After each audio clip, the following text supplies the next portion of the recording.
വഫാത്തായ നബി തങ്ങളെ വിളിക്കുകയും അവിടത്തോട് സങ്കടം പറയാൻ പാടില്ല എന്നാ മുജാഹിദ് പറയുന്നത്. എന്നാ മുസ്ലിം ലോകത്ത് ഇത് ആദ്യം തുടങ്ങി വെച്ചത് ആരാന്നറിയോ? മഹാനായ സിദ്ദീഖുൽ അക്ബർ റളിയല്ലാഹു അൻഹു ആണ്. സിദ്ദീഖുൽ അക്ബർ റളിയല്ലാഹു അൻഹു തൗഹീദ് അറിയാത്തവരല്ല, ശിർക്ക് പഠിക്കാത്തവരല്ല. നിങ്ങൾ ഇത് ഓർക്കണം സഹോദരങ്ങളെ, ഒരൊറ്റ നിമിഷം നിങ്ങൾ ചിന്തിക്കണം. 1150 കൊല്ലം മുമ്പ് രചിക്കപ്പെട്ട കിതാബ് അല്ലാമ ആജുരിയുടെ കിതാബു ശരീഅ 5-ാമത്തെ വാള്യം 70-ാമത്തെ പേജിൽ രേഖപ്പെടുത്തി വെച്ചത് കാണാൻ കഴിയും. എന്താ പറയുന്നത് എന്നറിയോ? സിദ്ദീഖുൽ അക്ബർ റളിയല്ലാഹു അൻഹു രോഗത്തിലായി കിടക്കുകയാണ്. ആ സന്ദർഭത്തിൽ സിദ്ദീഖുൽ അക്ബർ വസിയത്ത് ചെയ്യുന്നു. എന്താണ് സിദ്ദീഖുൽ അക്ബർ വസിയത്ത് ചെയ്യുന്നത്? എന്താണെന്ന് അറിയാമോ? ഞാൻ മക്കളെ ഈ രോഗത്തിൽ മരിച്ചാൽ, നോക്കണം നിങ്ങൾ, സിദ്ദീഖുൽ അക്ബറിനേക്കാളും വലിയൊരു തൗഹീദിന്റെ ആളുകളായി ഇവർ മേനി നടിക്കണോ? ഞാൻ ഈ രോഗത്തിൽ മരിച്ചാൽ നിങ്ങൾ എന്നെ കുളിപ്പിക്കണം, കഫൻ ചെയ്യണം, മറവു ചെയ്യണം, നിസ്കരിക്കണം, മറവു ചെയ്യണം. എന്നെ മറവു ചെയ്യേണ്ടത് ആരംഭ റസൂലുള്ളാഹി സ്വല്ലല്ലാഹു അലൈഹി വസല്ലമ തങ്ങളുടെ ഖബർ ഷരീഫിന്റെ തിരുചാരത്താണ്. അതിന് വേണ്ട കാര്യങ്ങളൊക്കെ നിങ്ങൾ ചെയ്യണം. പക്ഷേ എന്റെ ജനാസയുമായി നിങ്ങൾ എടുത്ത്, നിസ്കാരം കഴിഞ്ഞെടുത്ത് മറവു ചെയ്യാൻ വേണ്ടി കൊണ്ടുപോകുമ്പോ ആ സിദ്ദീഖുൽ അക്ബർ വസിയത്ത് ചെയ്യുന്നു, നിങ്ങൾ എന്റെ ജനാസ ഹബീബ് മുഹമ്മദുർ റസൂലുള്ളാഹി സ്വല്ലല്ലാഹു അലൈഹി വസല്ലമ തങ്ങളുടെ ഖബർ ഷരീഫിന്റെ ഖബർ ഷരീഫുള്ള റൂമിന്റെ വാതിലിന്റെ മുമ്പിൽ നിങ്ങൾ വെക്കണം. ആരാത് പറയുന്നത്? സിദ്ദീഖുൽ അക്ബർ. എന്നിട്ട് പറയുന്നു, ആരംഭ റസൂലുള്ളാഹി തങ്ങൾ ഖബറിൽ കിടക്കുന്ന നബി തങ്ങളോട് നിങ്ങൾ സമ്മതം ചോദിക്കണം. വഫാത്തായ നബിയോട് സമ്മതം ചോദിക്കുക. ശിർക്ക്, കുഫ്ർ, ബിദ്അത്ത്, അനാചാരം അബൂജഹലിനേക്കാൾ വലിയ മുറളണ്ട, കഥല്ലാതെ ആടണ്ട, വിവരമില്ലാതെ പറയണ്ട. 1350 കൊല്ലം സഹോദരന്മാരെ മുമ്പുള്ള ഗ്രന്ഥം, രചിക്കപ്പെട്ട ഗ്രന്ഥം അല്ലാമ ആജുരിയുടെ കിതാബു ശരീഅ, അവിടെ വെച്ച് സിദ്ദീഖുൽ അക്ബർ റളിയല്ലാഹു അൻഹു വസിയത്ത് ചെയ്യുന്നു, എന്റെ ജനാസ നിങ്ങൾ അവിടെ വെച്ചുകൊണ്ട് റസൂലുള്ളാഹിയോട് നിങ്ങൾ സമ്മതം ചോദിക്കണം. സമ്മതം ചോദിച്ച സന്ദർഭത്തിൽ റസൂലിന്റെ ഖബർ ഷരീഫിൽ നിന്ന് സമ്മതം കിട്ടിയാൽ മാത്രമേ നിങ്ങൾ എന്നെ മറവു ചെയ്യാവൂ.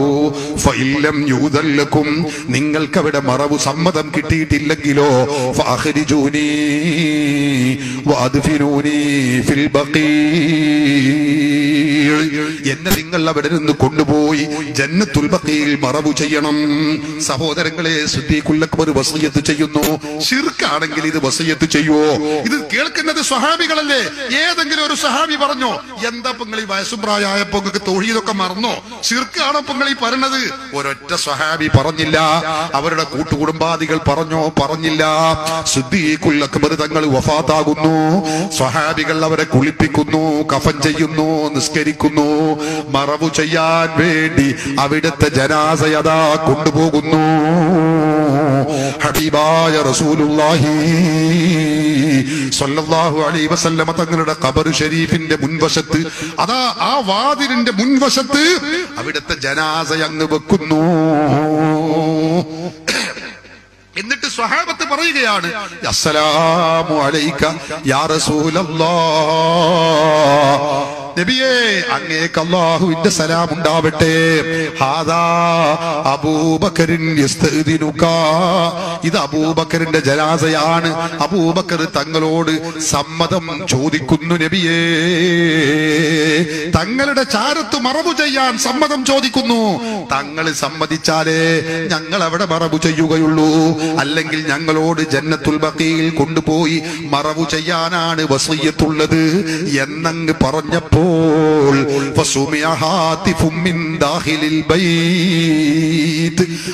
റൂമിന്റെ ഉൾഭാഗത്ത് നിന്ന് ഒരു ശബ്ദം അങ്ങനെ കേൾക്കുന്നു.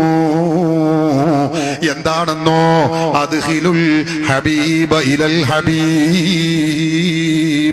ഫഇന്നൽ ഹബീബ ഇലൽ ഹബീബി മുഷ്താഖ്. ഹബീബായ എന്റെ ഹബീബായ സിദ്ദീഖിനെ അവരുടെ ഹബീബായ എന്റെ ചാരത്തേക്ക് നിങ്ങൾ പ്രവേശിപ്പിക്കണേ. ഹബീബും ഹബീബും തമ്മിൽ സംഗമിക്കാൻ കൊതിയാകുന്നു. അങ്ങനെ ഒരു ശബ്ദം അങ്ങനെ കേൾക്കുന്നു. ആ റൂം അങ്ങനെ മലർക്കെ തുറക്കുന്നു. സ്വഹാബികൾ മഹാനായ സിദ്ദീഖുൽ അക്ബർ റളിയല്ലാഹു അൻഹുവിന്റെ ജനാസ അവിടെ മറവു ചെയ്യുന്നു.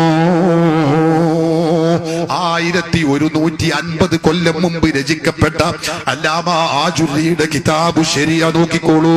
5-ാമത്തെ വാള്യം 70-ാമത്തെ പേജിൽ കാണാം. ഇമാം ഫഖ്റുദ്ദീൻ റാസി റഹിമഹുല്ലാഹ് രേഖപ്പെടുത്തി വെക്കുന്നു, അല്ലാമ നൈസാബൂരി രേഖപ്പെടുത്തി വെക്കുന്നു, തഫ്സീർ സിറാജുൽ മുനീർ, എത്ര ഗ്രന്ഥങ്ങൾ ഈ ചരിത്രം രേഖപ്പെടുത്തി വെക്കുന്നു.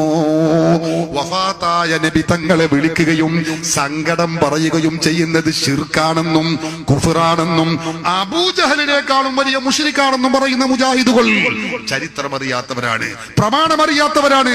ഇസ്ലാമിന്റെ മതഗ്രന്ഥങ്ങളിൽ സൂക്ഷ്മ ജ്ഞാനമോ ആ നോട്ടമോ ഇല്ലാത്തത് കൊണ്ടാണ് സഹോദരങ്ങളെ വിഡ്ഢിത്തം പറയുന്നത്. ഇവരുടെ ഭാഷയനുസരിച്ച് ആദ്യം മുശ്രിക്കാ വേണ്ടി വരെ സിദ്ദീഖുൽ അക്ബറാണ്, മഅദല്ലാഹ് ഉമറുൽ ഫാറൂഖാണ് ഇത് കേൾക്കുന്നത്, അവരത് നടപ്പിലാക്കുന്നത്. അലി ഇബ്നു അബീ ത്വാലിബ്, ഉസ്മാൻ ഇബ്നു അഫ്ഫാൻ അവരൊക്കെയാണ് ഇതിന് നേതൃത്വം കൊടുക്കുന്നത്. അവർക്കാർക്കും തിരിയാത്ത തൗഹീദ്, അവരാരും പഠിപ്പിച്ചിട്ടില്ലാത്ത തൗഹീദ്, അവർക്കൊന്നും മനസ്സിലായിട്ടില്ലാത്ത ഖുർആൻ, അത് മുസ്ലിം ലോകത്തേക്ക് ആ ഭാണ്ഡാരം കൊണ്ട് കൊണ്ടുവരണ്ട, അത് ദുർവ്യാഖ്യാനാണ്, അത് ഈ നാട്ടുകാർക്ക് വേണ്ട എന്നാ ഞങ്ങൾ പറയുന്നത്. ഈ രാജ്യത്തുള്ള ജനങ്ങൾ തെറ്റിദ്ധാരണയുടെ പേരിൽ ആരെങ്കിലും അകപ്പെട്ടിട്ടുണ്ടെങ്കിൽ, അല്ലെങ്കിൽ ഈ പ്രസ്ഥാനം അത് സത്യമാണെന്ന് സംശയിക്കുന്നവരുണ്ടെങ്കിൽ അവരെ ബോധ്യപ്പെടുത്താനാണ് ഞങ്ങൾ ഈ വിപുലമായ ഈ പരിപാടി സംഘടിപ്പിച്ചത്.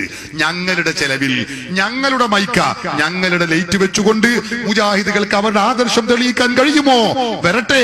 ഞങ്ങൾ ഈ പറയുന്നത് ശരിയല്ലെങ്കിൽ ഞങ്ങളെ ചോദിച്ച് ഉത്തരം മുട്ടിപ്പിക്കട്ടെ. ഞങ്ങൾ ഇവിടെ ഞങ്ങളെ ചെലവിൽ നടത്തിയതാണ്. എന്തിന്? ഈ രാജ്യത്തെ സാധാരണക്കാരായ ആളുകൾ അവർക്ക് ഇത് കാര്യം പിടികിട്ടണം, ഇത് മനസ്സിലാവണമെന്ന് കരുതിക്കൊണ്ടാണ്. ദിവസവും സഹോദരന്മാരെ ഇതിനൊന്നും മറുപടിയില്ല, ഇതൊന്നും ഉത്തരവില്ല, ചോദ്യവുമില്ല. എന്നിട്ട് നാളെയായി കാളമൂത്ര പ്രസംഗം പോലെ ഒരാൾ വന്ന് ഗ്രൗണ്ടിലേക്ക് നോക്കി ഇങ്ങനെ പ്രസംഗിക്കുക, അതെല്ലാവർക്കും കഴിയും. അതിന് ആഫീസിൽ നിന്ന് കിട്ടിയ ഷീട്ടുമായി വന്നാൽ മതി. റേഡിയോ ശൈലി, അങ്ങോട്ടൊന്ന് ചോദിക്കാൻ പാടില്ല, ഉണ്ടാൻ പാടില്ല, പറയാൻ പാടില്ല. അല്ല, ഞങ്ങളുടെ നിലപാട് സുതാര്യമാണ്. ഈ രാജ്യത്തെ ജനങ്ങളെ നിങ്ങൾ പുകമറ സൃഷ്ടിക്കരുത്, ഈ രാജ്യത്തെ ജനങ്ങളെ സംശയാലുക്കളാക്കരുത്. പരിശുദ്ധ ഖുർആനും തിരുസുന്നത്തും മുന്നിൽ വെച്ച് പ്രമാണബദ്ധമായിട്ടുള്ള വിശകലനങ്ങളാണ് ഇവിടെ നടക്കുന്നത്.